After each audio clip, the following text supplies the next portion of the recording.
बहुत विनती किया, कई बार मनाया कि माता जी मुझे जाने दीजिए। मैं श्री राम की सौगंध खा के कहता हूँ कि सीता जी की खोज करके आऊंगा, समाचार प्रभु राम को बताऊंगा, फिर मैं लौट के आ जाऊंगा, आप मुझे खा लेना। मैं भगवान श्री राम की सौगंध खा के कहता हूं। मानने के लिए तैयार नहीं, बच्चों जैसा, जैसे बच्चे नहीं होते, कोई चीज जिद पकड़ लिए, पापा नहीं चाहिए, पकड़ के एकदम, क्योंकि उसको तो परीक्षा लेना था, देवताओं ने भेजा था। हनुमान जी को किसी भी प्रकार से छोड़ नहीं रही है, बोली नहीं मैं आज आपको जाने नहीं दूंगी। तब हनुमान जी को क्रोध आता है, बोलता है ठीक है, जब आप नहीं जाने दोगी तो खा जाओ मुझे। हनुमान जी ने अपना थोड़ा सा रूप बढ़ाया। जो जन भरित ही बदन पसारा, कपि तनु कीन्ह दुगुन विस्तारा। हनुमान जी जब सुरसा जी ने अपना मुंह फैलाया तो उसका हनुमान जी ने डबल कर लिया, जोजन भर, 4 कोस। 4 कोस अपने बुजुर्ग लोग बोलते ना, अभी तो किलोमीटर चल गया, 12 किलोमीटर जितना मुंह फैला लिया सुरसा ने। जोजन भर तहि बदन पसारा, कपि तनु कीन्ह दुगुन विस्तारा। सुरसा 12 किलोमीटर का मुंह फैला लिया, हनुमान जी 24 किलोमीटर खो गए। लो अब कैसे करेगी, खाने कैसे खा सकती है, मुंह में जाएगा ही नहीं तो कैसे खाएगी। फिर सुरसा और ताकत लगाती है थोड़ा, तो सत जो जन भरित ही बदन पसारा, कपि तनु कीन्ह दुगुन विस्तारा। 16 जोजन मुख तेहि भयउ, तुरत पवन सुत 32 भयउ। जैसे जैसे सुरसा अपना मुंह बढ़ा रही है, हनुमान जी उसका डबल होते जा रहे हैं। 16 जोजन सुरसा ने अपना मुख फैलाया, 64 कोस यानी 100 किलोमीटर से भी ज्यादा अपना मुंह फैला दिया। इतना हनुमान जी ने अपना शरीर विशालकाय कर लिया। और जब हनुमान जी ने देखा कि अब इसको मुंह बंद करने में थोड़ा टाइम लगेगा, तो हनुमान जी तुरंत छोटे हुए और मुंह के अंदर से घूम के वापस आ गए। बोलो सियावर रामचंद्र भगवान की, बोलो पवन सुत हनुमान की। आके हाथ जोड़ के हनुमान जी खड़े हो गए, बोले माता आपने मुझे आदेश दिया था कि मेरे मुख में आ जाओ, मैं आपके मुख में आया, अब मुझे जाने की अनुमति दीजिए। जो सुरसा नाम की राक्षसी थी वो अपने असली रूप में आ गई, माता के रूप में आई, क्योंकि नाग माता थी, सर्पों की माता थी। उसने बताया कि आपकी परीक्षा लेने के लिए देवताओं ने हमें भेजा था।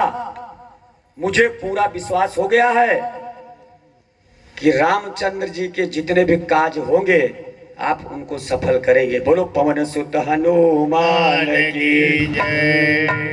राम काज सब करिहो, तुम बल बुद्धि निदान। आशीष दे गए सो, हरष चले हनुमान।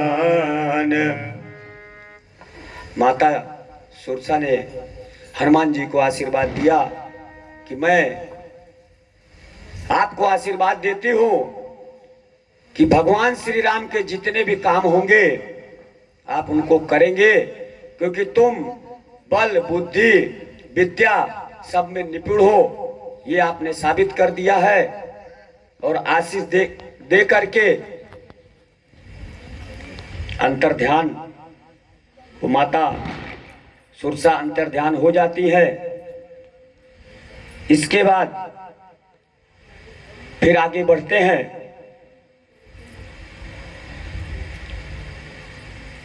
मैनाक पर्वत समुद्र, मैनाक पर्वत समुद्र के अंदर डूब गया था, डूबा हुआ था। समुद्र ने बोला, मैनाक पर्वत से बोला समुद्र ने कि भगवान के कार्य के लिए हनुमान जी आ रहे हैं, उनको विश्राम करना है, कृपया आप बाहर निकल करके हनुमान जी को विश्राम करने का अवसर प्रदान करें, क्योंकि पवन देव के बड़े उपकार थे मैनाक पर्वत के ऊपर। बहुत लंबी कथा है। पवन देव के बड़े उपकार थे मैनाक पर्वत के ऊपर, और हनुमान जी पवन देव के भी पुत्र कहे जाते थे, इसलिए समुद्र ने ये सारी घटना बताई। मैनाक पर्वत ऊपर आए और विनम्र होके हनुमान जी से कहने लगे कि आप भगवान श्री राम के काम के लिए जा रहे हैं, तो हे प्रभु आप थोड़ा यहां रुककर विश्राम कर लीजिए, इसके बाद में आप जाइएगा। हनुमान जी बोलते हैं कि मैं रुक नहीं सकता हूं, इसलिए नहीं रुक सकता हूं कि हमको बहुत काम करना है, समुद्र को लांघना है, हम नहीं रुक सकते हैं। लेकिन आपका मान सम्मान रखने के लिए हम आपको स्पर्श जरूर कर लेते हैं। भगवान हनुमान जी ने मैनाक पर्वत को स्पर्श किया, स्पर्श करके फिर आगे बढ़ लेते हैं। आगे जाते हैं, बहुत सारी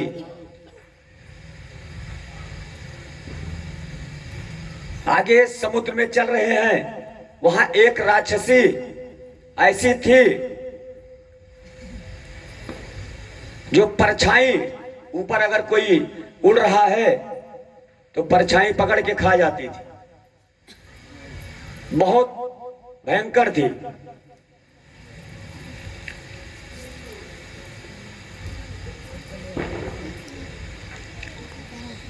वो इतनी बड़ी राक्षसी थी कि परछाई को पकड़ लेती थी। हनुमान जी ऊपर से जा रहे थे, परछाई को पकड़ लिया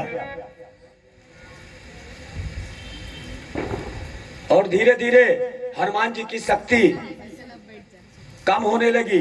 जब नीचे देखा तो ये परछाई को राक्षसी ने पकड़ा हुआ था। हनुमान जी नीचे आते हैं,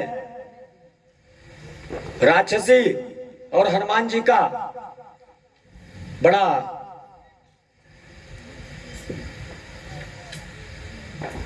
विवाद होता है,